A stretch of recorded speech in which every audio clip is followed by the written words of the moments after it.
ஒரு 4 நாள் ஆன்லைன்ல வரல. அதுக்குள்ள எவனோ நான் செத்துட்டேன்னு சொல்லி என் ஃப்ரெண்டுக்கெல்லாம் மெசேஜ் பண்ணி சொல்லியிருக்கான். எல்லா பையலும் கால் பண்ணி உயிரோடு தான் இருக்கியான்னு கேட்குறானுங்க. ஒர்க் ஃப்ரம் ஹோம் போட்டு வீட்டில் துணி துவைக்கிறது எனக்கு தானே தெரியும். இதுல வேற என் பொண்டாட்டி வாட்ஸ்அப்ல ஷாப்பிங் லிஸ்ட் அமிச்சா.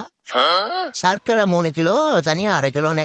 நானும் 3 கிலோ சர்க்கரை வாங்கிட்டு தனியா 1/2 கிலோ சர்க்கரை வாங்கிட்டு தான் வந்தேன். காலையில இருந்து இன்னும் என்ன திட்டிகிட்டே இருக்கா. சொன்னதை தான் செஞ்சேன். எதுக்கு திட்டுறானே தெரியல. அது தனியா இல்ல மச்சான், தனியா.